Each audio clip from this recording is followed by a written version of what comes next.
Welcome back to another episode of the Max Turn Podcast. Kyle Stitch here alongside James Finch. And today we continue our season previews with the Atlantic Division. Also have some recent signings, RFA and extensions, guys on 1 year who had 1 year left that opted to add a couple more years on that we want to hit on as well. So we truly appreciate you listening. If you've been a regular listener, you might have heard some ads associated with this podcast, which is allowing us to actually make a little, side gig, I guess, out of this. So we do appreciate everyone tuning in and allowing us to bring you some content that is, I guess we're benefiting just a little. So the more listeners we get, the more content we can give you, I guess. That is true. That's very true. Yeah. So tell a friend, tell multiple friends. If you get enough listeners, we can churn out more content. So that those ads are kind of set. They're not necessarily products or anyone that we're endorsing, working with. We'd be very clear if we were. So just keep that in mind as you listen to that. And I think we start off today with few contracts that have been signed. We've given our analysis on X at AFP Analytics is where a lot of our content can be found. So a couple contracts that we want to get to before we get into the Atlantic Division. Should we start with a big name or the most minor name on our list? I think we start big. Sid the Kid. Who's no longer a kid. True. Sid the wily veteran who's signed till now, I believe, 40 or 39 years old. Yeah, it's, I didn't actually look. I think it might be through age 38 into the 39 summer. I don't know when his birthday is, but he's old now. Oh, he's not a kid. Oh, you should know when his birthday is because that's his contract. That's his cap hit. His birthday is August 7th, 8-7, which is coincidentally, that's his number. No, okay. that's why he loves the number 8-7 birthday number. And once again, his contract cap hit for the third consecutive contract that he signed in his career, $8.7 million salary cap hit. We had projected in the 9s, depending on kind of what salary cap you want to operate under. So I don't think we're shocked by this number. I think some people were. So maybe in a way we're less shocked. Well, I guess no one's shocked that he signed again for 8.7, but yeah, if it was randomly like 8.9 or something, it would have felt even more weird. I guess if there's something for us to hang our hats on, though, it's ultimately with what was being reported. A lot of people saying, well, it sounds like it could be 10.87. And, well, it's quite a bit further away than what we had ultimately. So that's something we can hang our hat on. We had 3 years somewhere in between about 9.4 and 9.8. Like you mentioned, we, for the extensions, provided a AAV under 88 million cap as well as under the 92.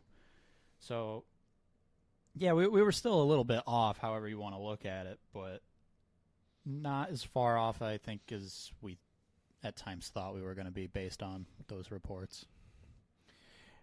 I think one thing that kind of comes in is there aren't, like, we had 2 comps for him, and neither, like, again, our comparable players, so basically somewhat recent contracts are what drive our projections. So Joe Thornton, I believe, was at the top, and there was someone that Malkin, and his teammate Evgeny Malkin was the low. So, like, 2 very different contracts as well. Thornton's was a 1 year, Malkin 4.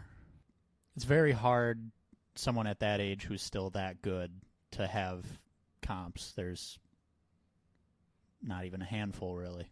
When we usually do projections and we get those like 35 plus approaching 40 players, there's usually a group that a lot of them fall into that are like, they're now like third, fourth line role players, and it kind of teases itself out nicely. There's very few times that we get these closing on 40, still high level of players. Three that just kind of come to mind, Thornton, Marlowe, Malkin, are kind of maybe the top bar. Those are kind of the three players as it comes to like those. In this case, Thornton and Malkin were the comps here. Yeah, so I guess to summarize Crosby's deal, that's great value for the team. He seems happy with it. It seems like the number he likes to have. I guess everyone's happy. Did get one interesting question related to Crosby. Touch on it real quick. I had quote tweeted it from the @AFP Analytics account, kind of put the thoughts out. How much money has Crosby maybe taken below market value in his career? And I don't think the answer is as significant as a lot of people might think. So he got a really nice contract after his 8.7 after his entry level contract, which was very, very strong and under a much lower cap. Then another $8.7 million contract for 12 years. That's really probably where his value was lost, is he didn't take advantage of the full rising cap. So had it been like a 6, 7, 8-year contract, it probably could have set him up for a higher cap hit in those last 4, 5, 6, depending on how that broke down years. So close to the second half of that deal, pretty much. So I had just kind of said, if we had assumed he did sign an 8-year contract, the max term, if you will, available now, he at 8.7, I think that would have been a fair deal at the time he signed that. And then he's probably looking at, I had estimated like an $11 million. I jokingly kind of put 11.87 just for easy math, but about $3 million per year for like 4 years. 12 million, then he probably took a little less on this deal, but again, not significant. So I think he's really captured pretty much what his market value's been for most of his career. He's maybe taken a little less, but we're talking, I mean, for us, 12, 13, 14 million sounds like if either of us had that, we can produce podcasts all day, every day then, and just sit here talking. We would have hockey. A live show. It would just wouldn't have to do anything else. Yeah, but in the grand scheme of things for Crosby, that's not that much money that he left on the table. So correct. Yep. Okay, now we'll talk maybe the most insignificant. Well, there are a couple other insignificant deals. Arthur Kaliev and Philip Tomasino with Nashville, each basically 1 year, $825,000. That's just let's get into camp type deal. We're not going to spend much time on those. The next more insignificant one. I mean, with the other names we're about to talk about, Peyton Krebs, Buffalo. We're going to talk more about the Sabres this episode. So we had projected 2 years, $1.7 million, and 1.75, 7.8 if you want to be specific. But yeah. So one of the questions we had gotten asked is, why was our projection that high? And keep in mind, our projections are done at the beginning of summer, and a lot changed in Buffalo throughout the summer as it related to him and his kind of penciled in role. Right. Kind of where he was expected to be in the lineup played a little bit into the projection, that being a potential 3C, knowing he would most likely have a clear fourth line role. Obviously, through the first week of free agency and really the first day, Sabres revamped their fourth line. And to kind of elaborate on what you mentioned, a lot of the reaction being because of what is now the situation, Krebs might be fighting for a starting spot at this point. So he ends up signing 2 years, 1.45, so a little over $300K under what our projected AAV was. I think without anyone seeing our projection, a lot of the initial reaction was 1.45 was high for Krebs, which kind of gets into, I think, what you were about to get to, both the role and then just the sample size. He's played a lot of games. He's over really the past 2 seasons.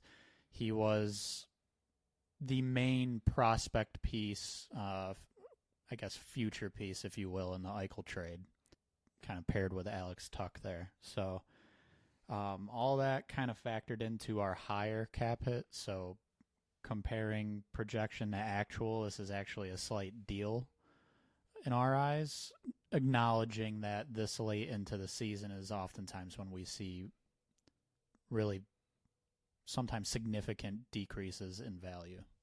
Yeah, the team was in less of a hurry to get it done after the free agent signings, trading a top prospect, Matt Savoy, for Ryan McLeod. Like, the player didn't have a ton of leverage to begin with and lost more of it, as the Sabres could have probably entered this season, and we'll talk more about this, without him and been absolutely fine with that roster-wise. So the fact he ended up getting that much is probably a good thing for him in the end. I think the fact that they gave a very similar contract to Beck Malenstein probably is what drove where that deal ultimately ended up. We'll talk about now. We got two teams that have been throwing some money around as of late.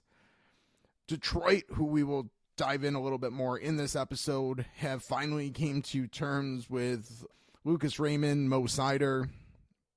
Raymond came in a little above what we were projecting. We projected a little bit below 8. He comes in a little bit above 8, but I think got an extra year. So that seems like pretty good work for Detroit there.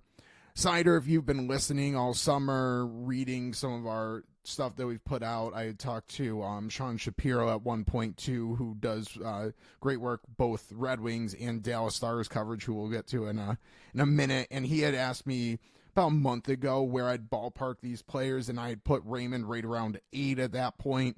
I had put Seider 8.6, and we've talked about that on this podcast as well. Basically, once Brock Faber got his contract done with Minnesota, 8 years, $8.5 million, there was no chance that Seider was coming in below that. And I'd say if Seider had ended up being done first, Faber probably would have ended up just above Seider. So it was kind of who they kind of had a game of chicken going on. Faber got done first, so Seider comes in right above that. Yeah, full agreement there with Seider. One thing I do want to mention about Raymond is towards the beginning of the offseason, when we were looking at RFAs who needed deals, right at the top we were kind of looking at Raymond and Seth Jarvis together. Now Jarvis's cap hit, or AAV, is a bit lower at that 7.4 and some change because of that deferred money. When we were looking at it, overall value, if you didn't consider the deferred money, was about 7.9. So similar situation of overall value, with Raymond coming in at 8. I think 0.25, I think it was. 8.075. Something along. So yeah, like just above overall Jarvis's value, which makes sense. One after the other there. Both those deals I'm overall comfortable with for Detroit. I think it's actually, there was some reaction about Seider's deal, possibly like if it was creeping up to 9, some fans would be a little uneasy about that. Ultimately, I think anything 9 or below in a few years, it's going to be a pretty great contract to have as the cap increases. So getting them in at just above 8.5 is great for the team for 7 years. We'll say if there's going to be a continued insistence on not going above Dylan Larkin's contract, the Red Wings might have some issues in the future. I don't know. I guess off the top of my head, I say that, but I also can't think of anyone that's going to command that type of contract either. That's going to be in line in at least the next couple of years. So they might be able to hold that line a little bit longer. Whatever. I mean, I think that there's some comps that get you there for Seider, but the fact is a lot of the younger defensemen have been signing right in this range recently. So Seider basically getting the top deal of the recent young defensemen is not shocking, and getting much more than what he would have gotten. I wouldn't have been like the groundbreaking, but I would have been a little surprised had they somehow given him more than Larkin, I guess. Yeah, and even you mentioning there's not anyone in the next really few years that will probably make big money. even if there is, at that point, we're not going to be looking at Seider or Raymond or even Larkin as, okay, they're taking up too much money, we can't get X player signed. It would be other deals potentially still on the books or not even there yet that would, I think, draw more criticism. So, final team we'll hit on quickly, getting a couple defensemen done. Dallas Stars go short-term 2 years, $4 million, which is almost exactly what we had projected for Thomas Harley. And then they also gave an extension to Esa Lindell, 5 years, $5.25 million. That was cap hit wise, right around what we were thinking. One extra year. Yeah, it was pretty much right there with what we were expecting. So I guess we would view Lindell giving that extra years. I can understand a level of the criticism. We had a little back and forth on that one a little bit, and like I get it. Not disagreeing that giving extra term to a player who's going to be on the wrong side of 30, very wrong side of 30 when the contract's towards its end. Yeah, that's not always the best bit of business, but getting it done at that cap hit is going to be fine, and it's not going to hamper Dallas in the long term because he should age pretty gracefully. Yeah, he's coming off of 5.8 AAV, and I think when that was handed out to him, there was maybe an expectation his offensive game was going to grow a little bit. Didn't really happen. He's still a solid top 4 guy. Being able to bring him down to bringing him down to 5.25, he's solid defensively. That's a going rate for a top 4 defenseman. And quite honestly, it might have been able to get a touch more if he were to hit free agency. So I have really no issues with the deal. Harley's kind of where I start to say, all right, Dallas, you kind of messed up this situation.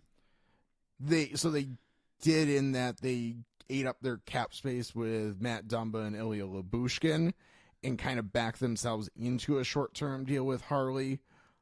And then 2 years, I saw pointed out that 2-year deal with Harley's not going to coincide very well with some of the other contracts that they're going to have to get done. So that just feels like they should be fine because they have a lot of good contracts on their books. But yeah, it feels like the Lyubushkin and Dumba contracts are kind of the gifts that are going to keep giving this offseason and probably throughout the season, Dallas Stars fans. Yeah, when those signings were announced, or I guess reported, wasn't a fan. It felt like an overreaction to losing Tanev. To give a slightly more context to what you mentioned, some other players needing new deals, you're looking at Wyatt Johnson next year, so that'll get done beforehand, but the same year that Harley's up would be Jason Robertson, which is going to be a very big one. Some other names there as well, less as big but still impactful. Mason Marchment will be a UFA then, so there's going to be a lot of new contracts in the next 2 years for some of the younger and ultimately more impactful players. And then is Ottinger maybe the next offseason? So Ottinger will be a free agent after this season. Okay. So he needs to get done. Johnston needs to get done. Logan Stankoven was same year as Robertson and Harley, so that could potentially be maybe not super significant, but a decent sized deal if he plays up to his potential. So yeah, I mean, I don't want to make it sound totally like a bad thing because it's kind of good to have all of these young players needing new deals. It's similar to, well, I was going to say it's similar to a team we're going to talk about, Buffalo Sabres, having all these young guys, but at the same time, Dallas has been good. Yeah, one's been good. So not quite the same, but in general, it's not a bad problem to have. It could make things a little tough that a handful of them are all within a year or two of each other. Yeah, but the fact that Hintz is on the contract he's on and Heiskanen's on the contract that he's on, I know that that's going to be coming up sooner than later, but Hintz is under wraps for a long time on one of the best contracts in hockey. So yeah, Jamie Benn needs a new deal after this season. His value should be dropping. Same, and then Tyler Seguin's a couple years, and his value should also be dropping. So it should be absolutely fine. But yeah, they've kind of created a little bit of a sticky situation by just signing two players that that are probably not going to be worthwhile this season. So, but tying up $7 million between Dumba and Lyubushkin. Yeah, not great. We'll get to Dallas Stars in our next episode because that's going to be the Central Division. But now let's get into the Atlantic Division preview. If you missed the Metro Division, that's been available for about a week at this point. Went through, and we'll do the exact same thing. So we have over/under point totals for where teams will finish the season. I think these are FanDuel odds, not a direct sponsor. If you hear an ad, it's coincidence. But these are odds from FanDuel. We also kind of gave a couple players that could have be a sneaky addition in fantasy, or who you might want to draft in a fantasy league, stuff along those lines. General thoughts. So we will stick with our kind of tradition. Start with the team with the lowest projected over/under point total, which are the Montreal Canadiens in this case, 75.5. They had a relatively quiet off season. We got someone joking with us on Twitter. We never talk about the Canadiens. Well, it's because they didn't do anything for a month. Not really many players in, out. They made the big move was the Patrick Laine acquisition, sending Jordan Harris out.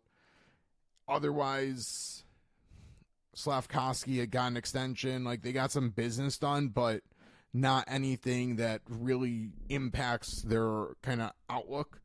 So Montreal Canadiens point totals over/under 75.5. Where would you lean? I'm going over. So they were at 76 last season. So just cleared the number last year. Very similar team, like you said. They didn't really change a whole lot except adding Laine. I feel like some of the younger players, another year together is going to help. Another year just in the NHL in general is going to help. I don't think they're a playoff team by any means yet, but I think they probably improve a little bit. I think there's probably no easy overs. There's never easy overs, Yeah. but to me, this is an easy over. I think that they're, 80 to 82 point team, pretty easily. I think they should clear 80. You admit, Yuri Slafkovsky it took a while for him to get going. He had a pretty darn good second half of the season. Laine, who knows, but he's showing that he can be an impact player at times, especially if he's able to play a middle six role instead of being relied on as the only scorer. They've got now 3 shooters, so it's going to be hard to completely neutralize Laine as a shooter. That would be Caulfield, Slafkovsky, and Laine.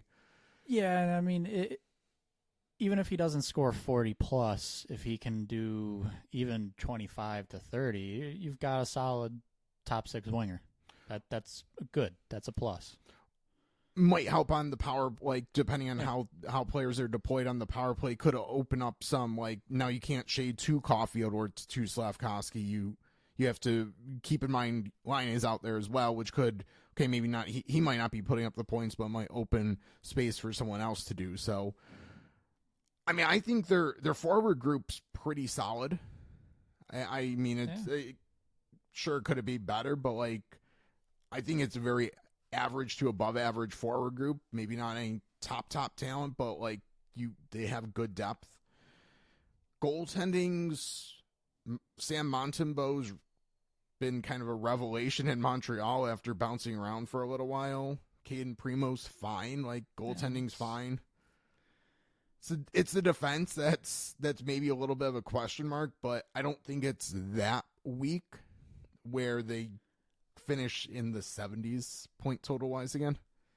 Yeah, it's definitely not the strength of the team, but I think there's a handful of not a handful. There's a few players who should be potentially taking a step this year, maybe, and being a little more sound defensively. Some younger guys, so I see potential with their defensive group to be better than last season.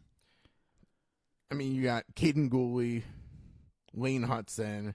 Then I think the two, like, could this be something? Logan Mallory and David Reinbacher, I believe it is.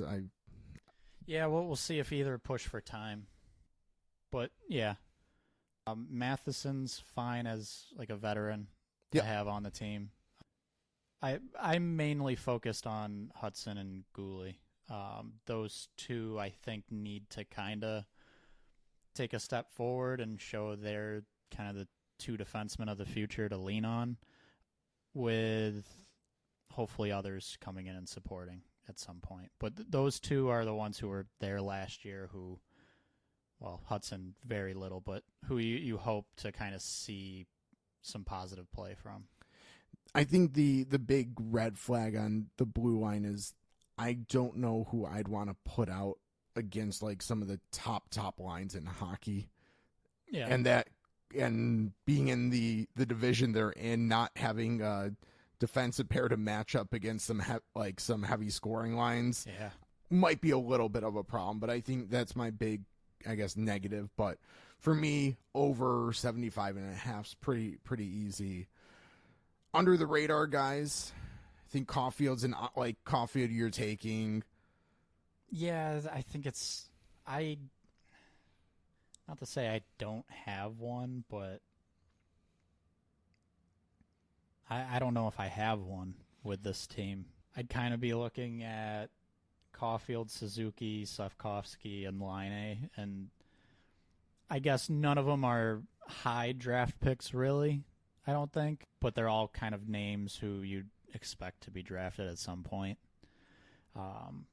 As far as a sleeper or maybe value pick, if you think the change of scenery is going to be good for Laine, there's, I think, potential to get him probably later in a fantasy draft and potentially see 40 goals. Like, we know he has had that ability before, so I guess that might be kind of my sneaky pick, would be Laine. Mine is pay attention to how deployments are. Lane Hudson late might be a stash. Yeah. Take late in your draft, stash him on your bench for a little while, and see what happens. I also think Montembeault could be a good kind of backup goalie on your fantasy team. Not going to get a ton of wins, but, like, compared to other goalies and everything, but I think he's fine. There's others that you might want over him, but if you're kind of looking for fill out your goalie depth, I don't think he's a bad option either. Yeah.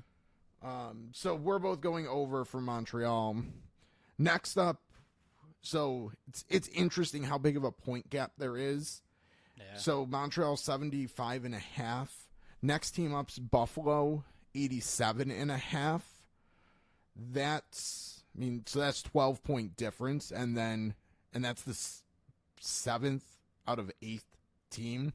So Vegas odds are implying this is going to be a hotly contested division, and there's a lot of heavy hitters here. So Buffalo 87.5 remade their third and fourth line. Mentioned Ryan McLeod, Nick Obey-Kubel, Sam Lafferty, Jason Zucker, Beck Malenstein.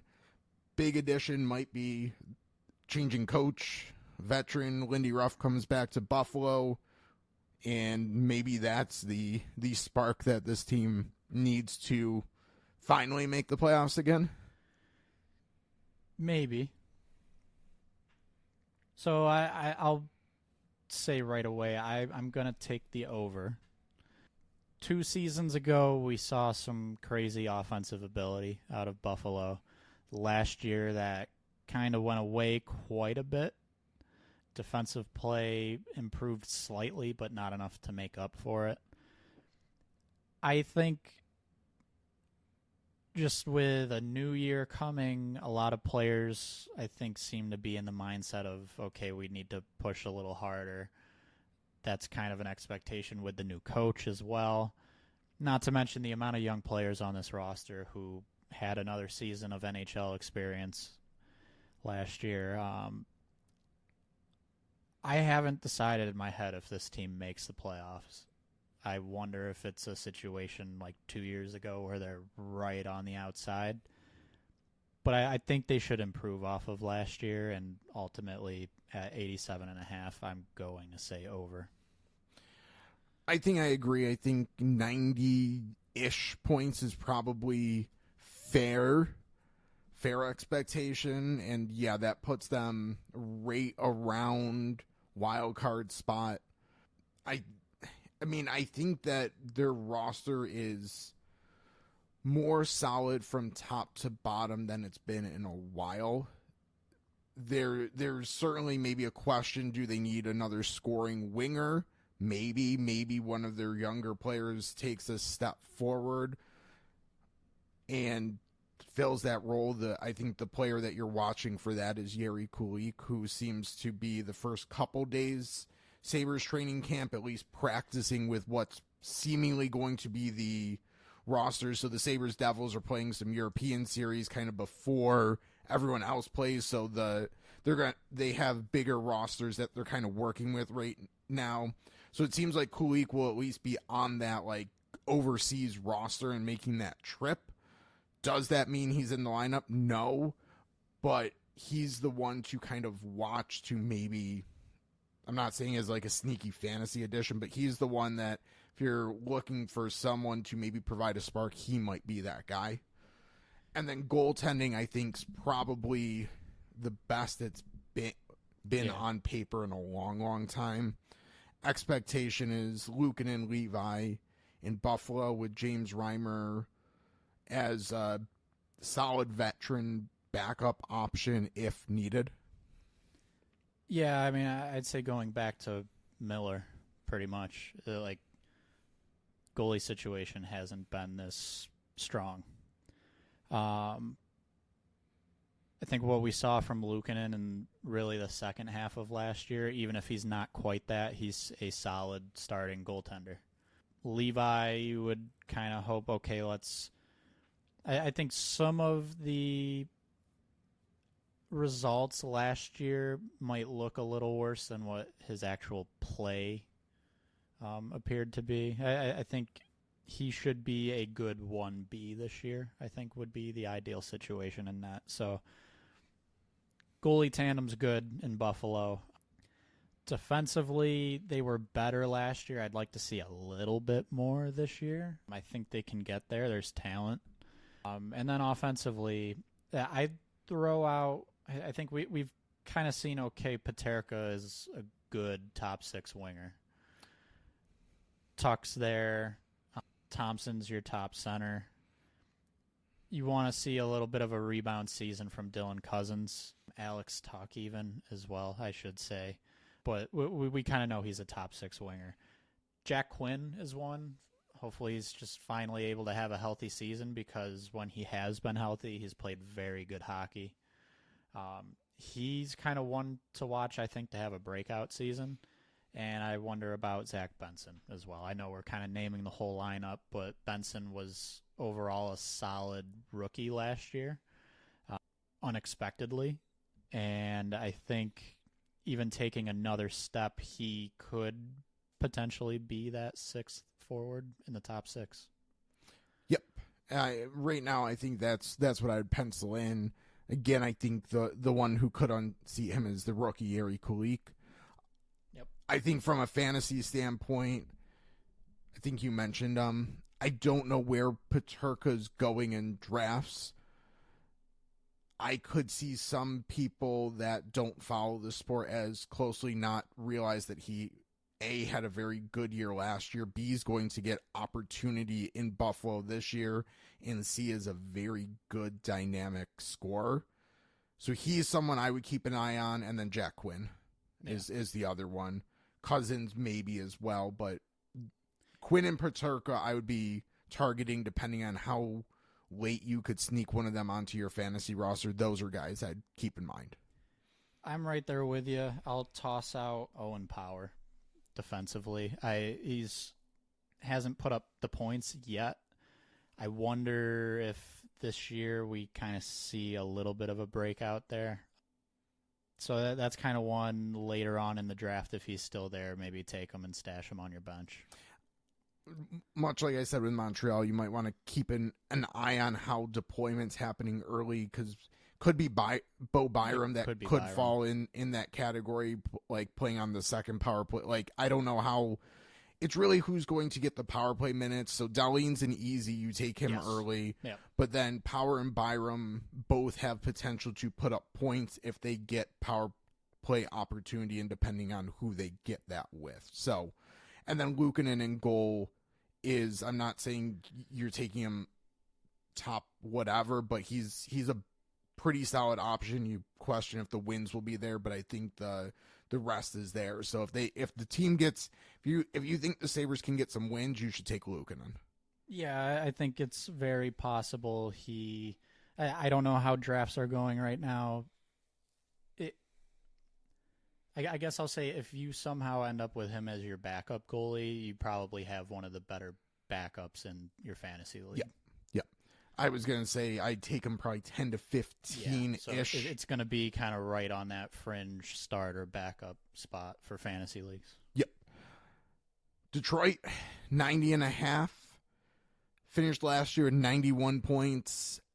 Just about everything went right for them last year, which is probably a little teaser for where I'm leaning, and you kind of smirked as I said that, so I think that's where you're leaning as well. They added Vladimir Tarasenko, and otherwise they are basically running it back. Less Jake Wallman. I believe that's about all I need to... Gossespierre. No Gossespierre, no Sprong, no Perron. Yeah. I guess they aren't running it. So they're losing some of their depth guys. Yeah. Didn't really make any major splash additions. Keeping Kane, I think's nice. But besides that, Tarasenko's really more of a middle six forward at this point. If they get the Tarasenko that was playing in Florida, I think that's a pretty good addition.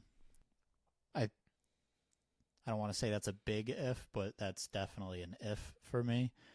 Gossespierre out, Wallman out, Eric Gustafsson in, and then an open spot on the defense for Edvinsson.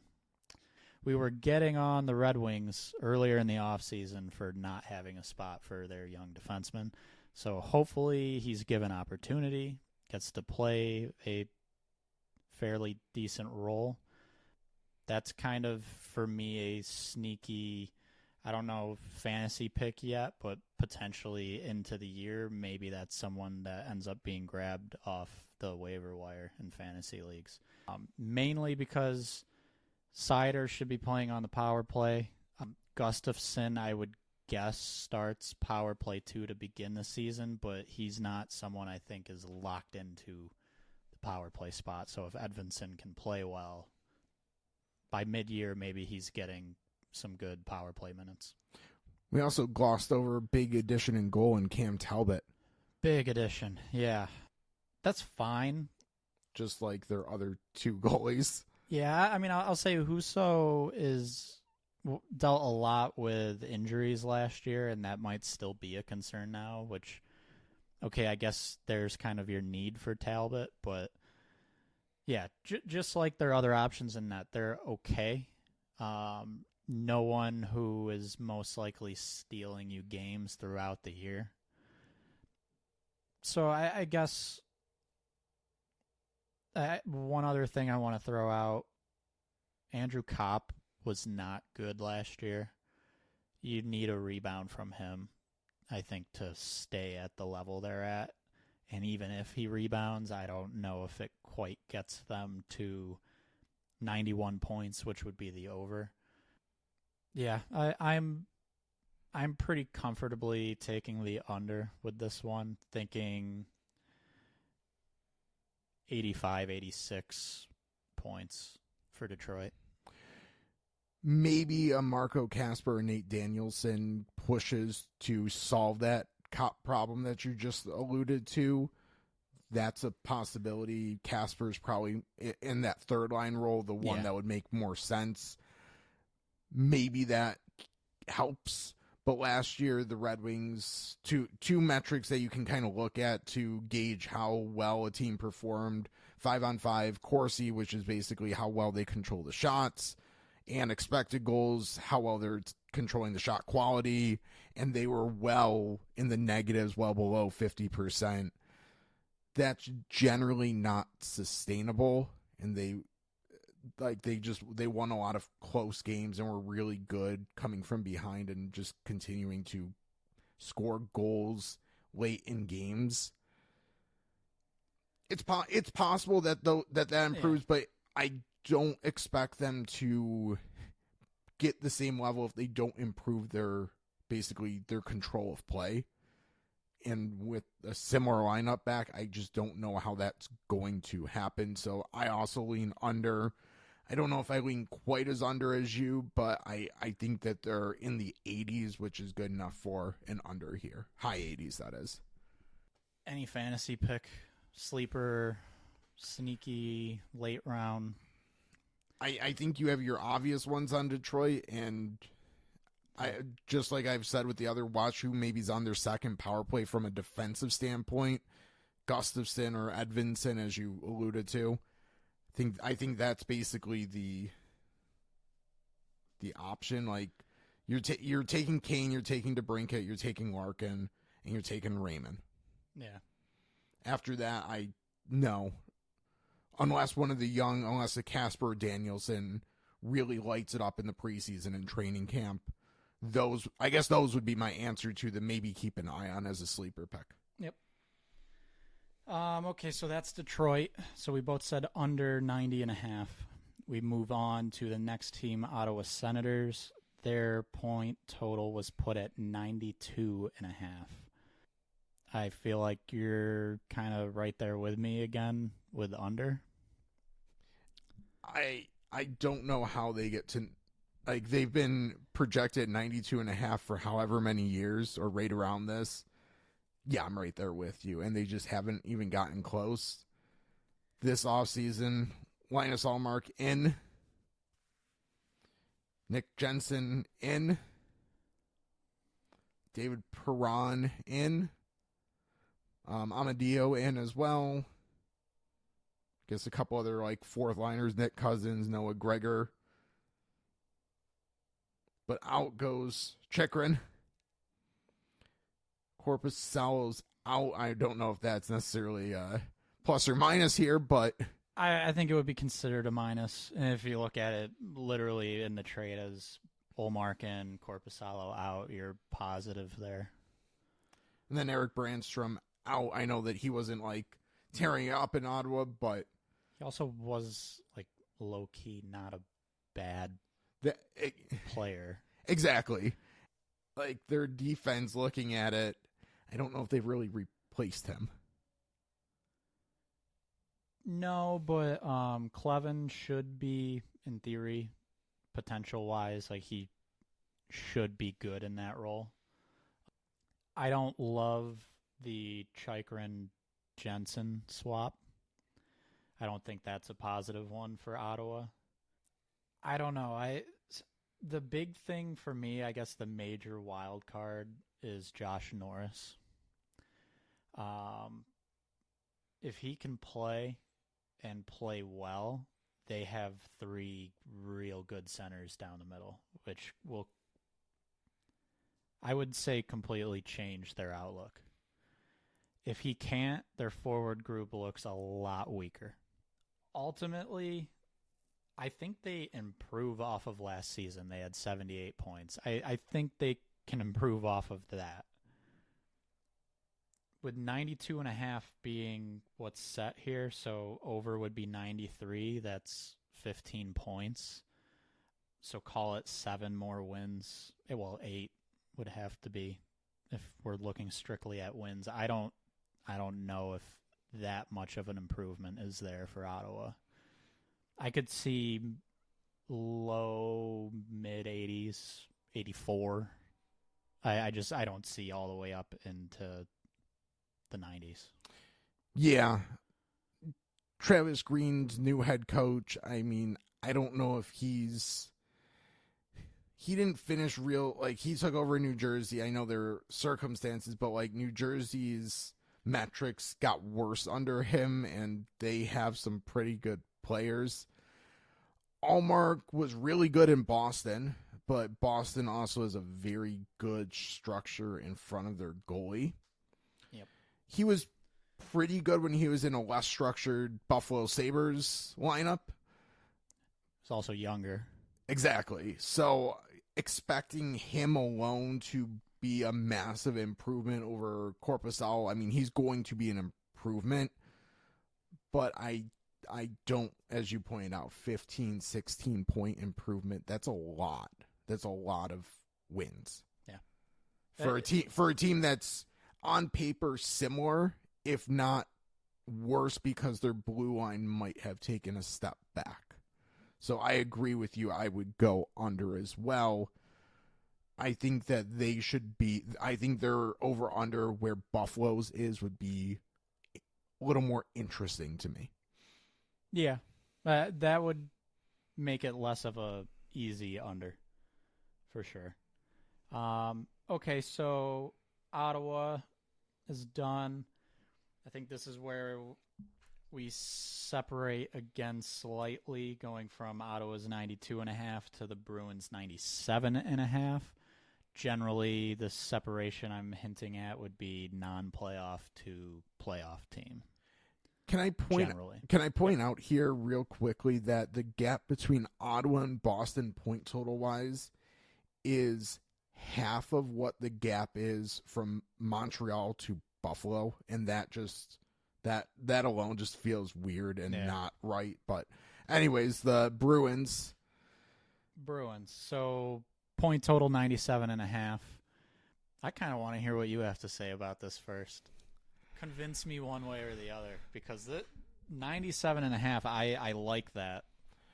I think it all comes down to if this Swayman contract can get done before really, really soon, because I want to see him actually get into training camp and get a little work in, get into hockey shape, if you will, before the season starts. And the way that things have been playing out publicly, I'm not confident that a contract's going to get done anytime soon. When the GM comes out and says he's withholding services, that's just not a fair thing to say. He's not under contract. He and I have the same obligation to play goal for the Boston Bruins right now, and Tuukka Rask. It's my kind of joke I've been workshopping. So what's me, Tuukka Rask, and Jeremy Swayman all have in common? Well, none of us have obligation to work for the Bruins right now because none of us have contracts with them. We won't get into who's at fault here, but the Bruins have had basically 2 years to get a long-term contract done with him, and it still isn't done. So I just don't feel like it magically is done. And then, of course, we'll release this tomorrow morning, and then we'll either be done when we wake up or whatever, or after we finish recording. But that's what it comes down to me. I'm going to lean the under with an assumption Swayman isn't taking the regular starter's role in the first month or two. Okay, let me ask you this, because interesting situation to think about. Say Swayman misses the first month. What we just talked about with Ottawa and Ullmark probably not being quite as good because he doesn't have Boston's structure in front of him. How much better is Korpisalo? Some. Is he confidently league average? Yes. League average or better. I don't think that they get it might even be the fact, so if Swayman's not playing as the regular, if he's not signed and playing games, Korpisalo, I think I'll feel fine about behind that lineup, but I don't know if I feel fine about basically an AHL goalie playing after that. Okay. So I lean under, but I agree with you, 97.5. If I get the option to not bet it, I'm not betting it because I think they could be plus or minus a couple points either way. Yeah, let me run through this as well. So they bring in Lindholm, big addition. Brought in Zadorov, also a big addition. Olmark's out. DeBrusk is out on the wing. Heinen's out of the bottom six. Van Riemsdyk is out. So there's really three wingers gone. Griezlick, Forbert, Shattenkirk off of the blue line. I like the way their blue line looks still with Zadorov in there. Pretty solid. Andrew Peak was actually a low-key good addition to their team from a trade with Columbus. Yeah. So I like the way their defense looks. Offensively, it's tough. I like the Lindholm addition for them specifically. I think it kind of helps bring Coyle back down to second line maybe. But you're a little thinner on the wing now. I don't know. I almost look at Swayman. I think some people could look at it as, well, if he misses the first month of the season, he's not playing games, they'll be able to really lean heavily on him later in the year, and that's not always how things like that work. And sometimes it can even work in the opposite way of he didn't go through his usual season preparation, training camp, preseason, all that. I think I lean under, but this one is probably, I mean, we've gone through 4 other teams so far, and Boston being the 5th team we're discussing, first one where I feel hesitant. I'm going to say under, but I'm thinking in my head it's probably 94, 95 points. One other thing I'll kind of just throw out as for a thought process here is, does the kind of standoff with Swayman have a negative, intangible impact in that locker room? Is it does it become a distraction to an extent? Because I think there could be some players in that locker room thinking, especially like their captain, who's probably taken below market value his entire career, thinking like, come on, dude, let's get you in camp. But there could also be players thinking, come on, he's earned this deal. Come on, management, let's get this done because he's our guy. We want you to reward him. So, and obviously I could be wrong. I feel like the culture of let's take less money, McAvoy did not do that with his deal, which at this point it is a deal for the team, but at the time of signing, it wasn't. I feel like that is probably going away a little bit, that culture. So I'm less worried about that. But when you talk about distractions, I'm more worried about as soon as regular season starts. If Swayman is not on the team, I think then it really becomes, or if he doesn't have a contract, he's not active, that's when it becomes a real problem within the locker room because it's, okay, where is our starting goaltender? Training camp, preseason, you'd like him there, but ultimately it is what it is. I think a lot of players understand the business side of it and get that happens. But once the season starts, that's where first week they lose a couple games, it starts to maybe get in some heads a little bit of where's Swayman. Or even if Swayman is playing those games and they lose a couple and he doesn't look sharp, that also could become a distraction because questions will then be like, well, why didn't this deal get done sooner? Like he's clearly rusty. Like, I don't know. Again, the deal could get done like tomorrow, and I wouldn't be shocked if that happens. But like, the way Sweeney came out the other day, if I was in the players' camp, I would not be real happy with those comments. No. And I'd be perfectly okay sticking it to him a little bit with him bringing it out publicly. Oh, yeah. Tampa Bay, they're up next. Very small gap here, going from Boston's 97.5 to Tampa Bay's 98.5. I'll lead off. I think I'm going under here. Very tough one, I think, still. I'm almost surprised at myself for thinking that at this point in time, because I can go back over a year ago to where I'm thinking they might not make the playoffs. Based on what other teams below them have done so far, I think they're still going to be a very good team. I don't think they're going to be quite as good. For further context, this 98.5 line is very similar to what they finished with last year, 98 points. I think they take a slight step back, but I'm thinking this will be a very close one again, potentially 95, 96, 97, right in there. Yeah, looking at their overall roster, I don't know if they basically would need to be a 100-point team for the over, and I don't think they're quite there. When you had said 95, 96, that's exactly what I was thinking in my head. So I'd lean under, but that's a win. So like a win or a couple overtime points. Part of this that I'm looking at too is, okay, Montreal we think is not criminally low, but a bit low. Buffalo, we both said over. We said under for Red Wings, Senators, Bruins. So that helps a little, but with some teams improving, like Ottawa, I said under, but still improving off of last year, those points have to come from somewhere.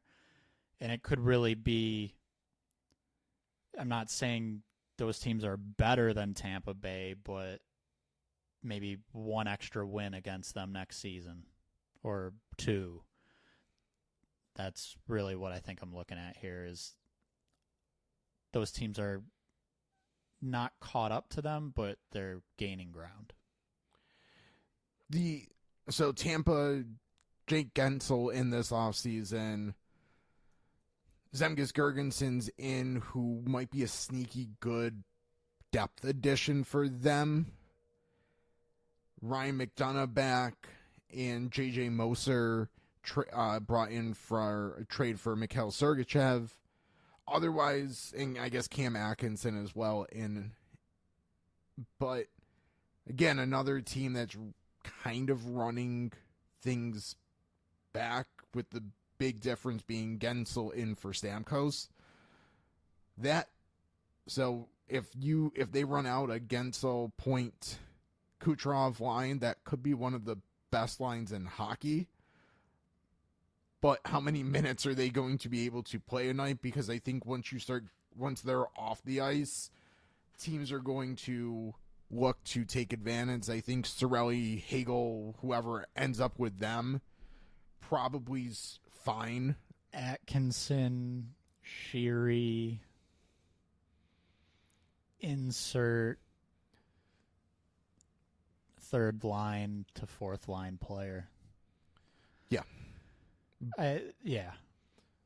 But they at least, those Cirelli and Hagel are at least enough to make the second line from getting caved in. Yes. But then you start getting past that, and I worry. On defense, same thing. You got, like, Hedman's good, obviously great. McDonough was improved last year. You expect him to be steady. Moser, I don't think's bad. I think he's fine. But then Cernik's been pretty solid defensively, but I don't know. Yeah, tough year last year. I think he was banged up a bit. Yeah. Though. But yeah, I mean, it's not great. And I've been saying this for a while with Tampa Bay. The goalie situation is not enough for me, I don't think. Going another year, Vasilevsky is the obvious, playing most likely 60+. At least that's the plan. That's not a good plan, I think, as he gets older and older. So would have liked to see a better backup. Johansson, I think, is a very good option as a team's third goalie. But I'd like to see them bring in someone that could be more of a 1B and take some of the stress off of Vasilevsky. Yeah, Johansson's probably a true backup to third, as you said. So if he's with like a Shesterkin in New York, you're probably okay with him playing 20-25 games. But yes, I agree. You need someone probably pushing 30, 35, ideally. And yeah. Toronto, 101.5 points. I kind of whisper this. I kind of liked Toronto's offseason. Yeah, I'm going over. Yeah. I'll let you go continue with that thought off season for Toronto. So they didn't trade Marner, which we'll see how that ages for them. But I think for a team trying to win now, trading Marner was not going to help them win now. Basically retaining Max Domi was solid for them. I know Bertuzzi's out. I guess their forward group probably takes a step back, but they use some of that money to improve their blue line. Really like Chris Tanev idea for them. Really, really like the Chris Tanev idea. Yeah. Oliver Ekman-Larsson, if he can play kind of like he was in Florida, will be a pretty nice addition as well. He's probably going to be that fringe second, third pair. So, I mean, that's the role. Seems like Max Pacioretty will be joining this lineup. Seems like it. That could, if he can play healthy and get back in somewhat form, would go a long ways to improving like their being able to roll three really solid lines. Yeah. And then goal, they added Anthony Stolarz. Him plus a healthy Joseph Wall should be a very sneaky, under the radar kind of tandem. Yeah. So I agree. I like their offseason. I'm not going to say it's perfect, but I think their forward group, they have the scoring punch. Their depth is fine. And then they improve their D and their goaltending situation's decent. So I'm going over for the Maple Leafs. I'm going over as well. Like I said, I don't have a whole lot to add to the Maple Leafs. Something we need to do, and we're going to go back to the past two teams and do it, is our fantasy pick. So I think we owe you three teams, actually. I think we owe Ottawa, Boston, Tampa, and Toronto. Okay, well, we'll stick with Toronto because that's who we're on right now. There's the obvious top guys. Sneaky under the radar, maybe I would say Matthew Nyes, but even more sneaky would be Nick Robertson. Someone who's wanted out of Toronto, who is ultimately there now and might not get traded.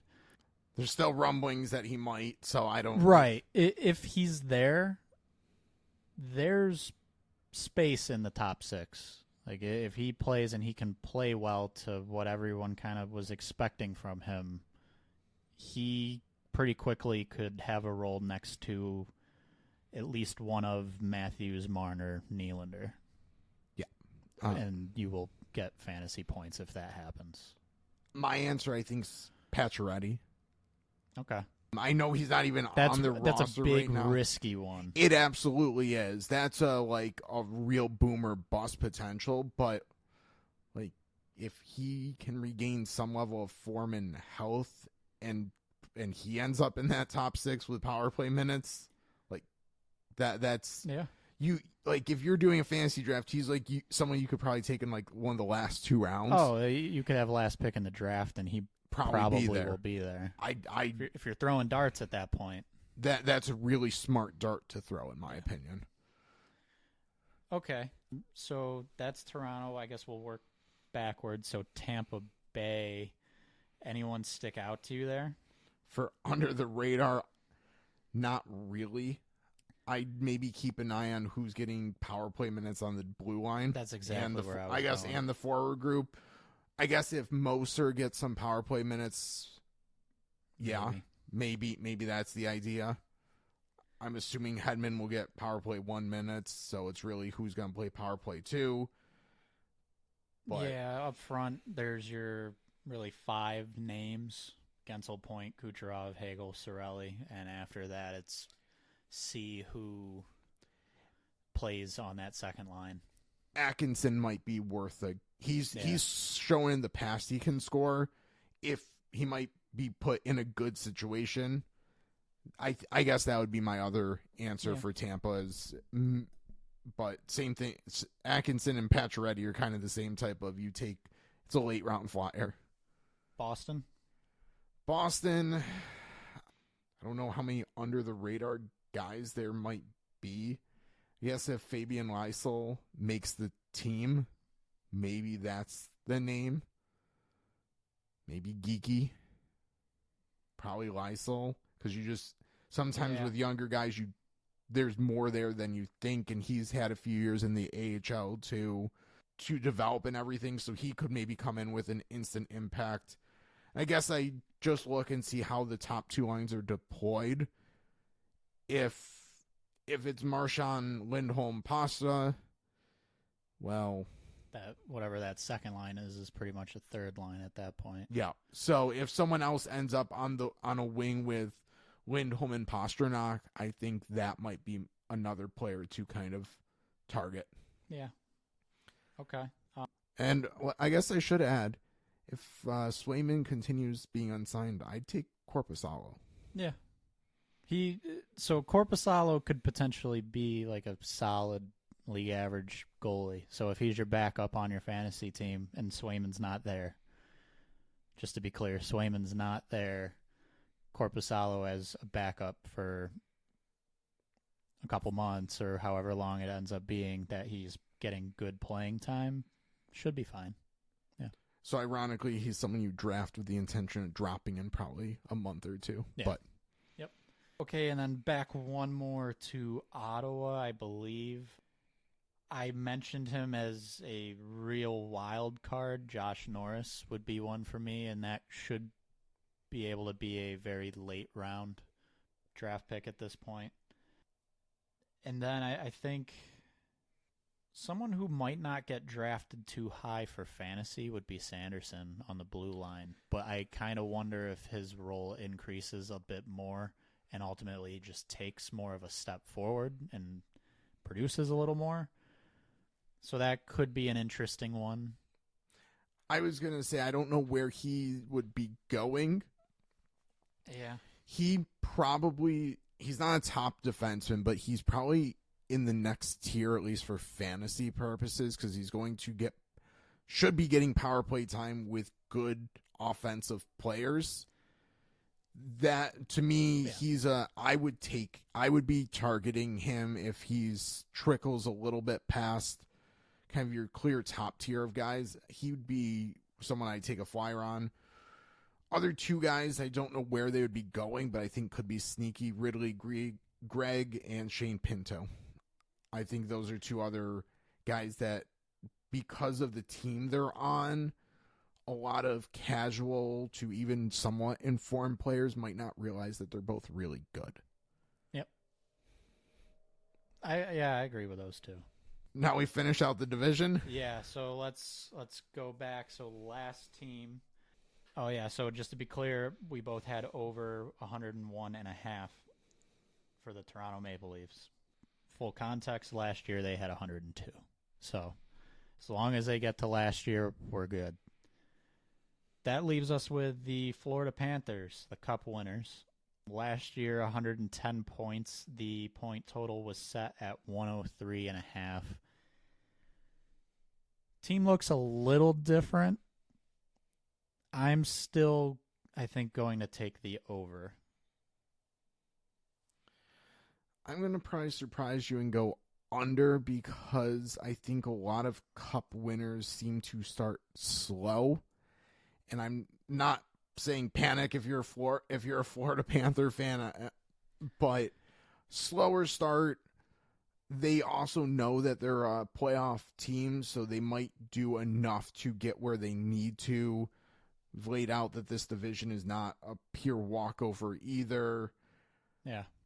I also have a little bit of concern on their blue line once you get past Ekblad Forsling. I do as well. Yep. Losing Brandon Montour's going to it kind of creates, he was a very good like second pair hold it down type player. Now I don't know who they're going to deploy kind of outside of Ekblad Forsling. So brought in Adam Boquist, I believe. Well, I think they brought in both Boquists. They did. And Nate Schmidt. Both of those could be sneaky good defensemen especially in Florida's like system, and maybe everything's fine. But Kulikov and Mikkola without Montour there, especially for Mikkola and Ekman Larson, and so basically those two guys, Mikkola and Kulikov, could be both bumped up in ice time, pretty much. That's the issue. Yeah. Defensively. Now, we mentioned this. I don't know if we specifically said it on an episode, but I know you and I just discussing have said it before. Nate Schmidt is the Ekman Larson addition for this year. And he's still got some positive numbers that would point to like that could actually be the exact outcome here. Hopefully it is for Florida. Because I think they need that out of someone. They need someone to take a little bit more of an increased role than you would initially expect them to have. I in my mind, I see Mikkola's name, and in Montour, I played a lot of the playoffs with him, and I picture just lots of situations in the playoffs where Mikkola would get beat, and Montour's speed would allow him to get in and kind of disrupt the play enough to get the defense kind of set up. Yeah. Kulikov is not going to be that guy. No. So, yeah, I think they need Schmidt and Boquist to be good, solid, it's very much in the realm of possibilities. Just that's a big unknown. Yeah. So for me, ultimately, why I'm going over, even with all that said about the defense, when I look offensively, their fourth line might be a touch weaker, but I could also see it being very similar. Their top 9 matches up with any team, in my opinion, and specifically their top 6. That will take over games for them. It will continue to do so, I should say. So that's ultimately what leads me to say over. I don't know if they get to 110 again. That's where they were last year. But at 103.5, I say over. I'm thinking 105, 106. They lose a couple wins, 2 to 3. Yeah, I think that's fair. I'm going to go under just to be a little contrarian here. Yeah. But I do also just think they could start. You see a lot of cup winners have a little bit of a hangover. So I'm gonna assume that happens. And last year they were pretty darn healthy most of the year. I'm not jinxing them, but like if one of their top guys suddenly starts missing time, especially on the blue line, that's concerning. There could be some issues there. There's history there with Ekblad missing some time too, Yep. So it could get a little worrisome on the blue line. Really quick, I do want to ask, if the Panthers, let's say it was 100.5, what do you think you'd do? I think that's about right where I think they end up right around 100. Yeah. So 100.5, it's basically a push for me. I think 100 is probably about right. So that's an overtime point one way or another. Okay, I guess second follow-up question here. We both had over 101.5 for the Maple Leafs. I have over for the Panthers. I'm not fully decided on which one actually finishes in first. But specifically for you, so over 1.5 for the Maple Leafs, under 103.5 for the Panthers, is it safe to assume you would say Toronto wins the division? That's where I'm leaning. Before I get too far away, we owe a fantasy sleeper. My guy's Anton Lindell for the Panthers. He probably starts the season on the third line, but I could very easily see a scenario where he ends up playing second line with Tkachuk and gets good power play, either power play 1 or 2 minutes. That's my guy, and I think that he's under the radar enough for a lot of casual people that he could be had a little bit later. I don't know if I really have another name on Florida. Samoskevich, I think I said that right. Be a rookie, assuming he makes the team. That could be one that he should have, assuming he makes the team, a third line role, but I'd wonder just the way it shakes out. Does someone like Evan Rodriguez drop down to that third line, and Samoskevich could be up on a wing with, ultimately he'd be playing with someone in the group of Verhaeghe, Barkov, Reinhart, Tkachuk. So that's one. I don't know if you're necessarily drafting him, but you're looking. That's a situation to watch and potentially pick him up off waivers. I'd also watch who's quarterbacking, playing defense on the first power play unit, because last year that was Montour and Ekman Larson, neither of which are there. Could be Nate Schmidt. And if that's Nate Schmidt, too. It could be could be either of those two. If it's one of those two, you want shares, like you want them on your fantasy team because points are going to be had. They're going to get way more points than you'd think either of them would get. Yeah. So maybe Schmidt's my answer. Yeah, that's a fair pick, I think. It's obviously a situation to watch because, in theory, it could just easily be given to Ekblad Forsling. Yep. But, again, if it isn't, I definitely agree. Whoever's quarterbacking the power play, they could be not even that great at it. They're going to get some points. Yep. Anything else you want to add to this? This is our Atlantic. I guess we'll do our quick with the right to reserve for playoff teams order of finish. Again, we'll probably do like a final wrap up, but quick right to reserve. With the right to reserve, where order of finishes, I said I'd take Toronto first in the division, eking out enough points to beat Florida. So to me, those are the clear 1 and 2. Gonna go Tampa 3. Then I'm gonna go Boston 4, making the playoffs as a wild card, and I'm gonna go Buffalo 5th. If you remember back to our Metro division, I only had 3 playoff teams coming out of the Metro. I'm gonna say Buffalo gets in barely as the last wild card team, 5 teams from the Atlantic. I don't remember who I had in for the.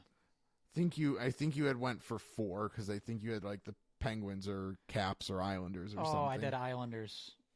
I remember. So I had Devils, Hurricanes, Rangers, Islanders. So that leaves me 4. Again, with the right to change, we'll probably put out a set in stone season prediction right before the season kicks off.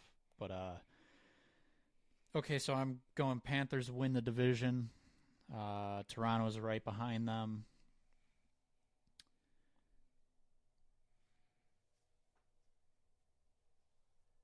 Actually, you know what? I'm not doing that. I'm going to have Toronto just squeeze Florida a little bit. I'm going to say by a point. I'll even throw that in there. So Toronto wins the division. Panthers are right behind them. Then I'm going to say Bruins are third, and that wild card team will be Tampa Bay yet again. Buffalo right on the outside. So there you have it. Our sure to be correct Atlantic Division. Don't bet money you're not willing to lose or able to lose based on our I think we have informed opinions, but we're not here crunching, modeling, and we're doing this still with weeks to go before the season, and I'd want more information, especially on Boston in particular, before I put any of my own money on them. But anyways, the Atlantic Division, I think overall is going to be a fun one to watch for hockey fans. There's a lot of very good, interesting teams. Like, there's a distinct possibility everyone in that division gets at least 80 points. Yeah, I could see it. And that on a whole is going to be probably, I don't know if there's going to be another division that can be said for. So Atlantic should be very strong, top to bottom, should be competitive, should be interesting to watch for most of the year. That's Atlantic Division. Central is going to be up next. Next episode will be the Central Division. Next week, we appreciate you listening. Subscribe, Max Turn Podcast, available on pretty much all major podcast platforms. As signings, we're looking at you. Boston, we're looking at you. Winnipeg continue to happen. We will tweet them, post them on X at AFP Analytics. And again, tune in for the next episode where we'll talk about the Central, and we'll talk to you next time.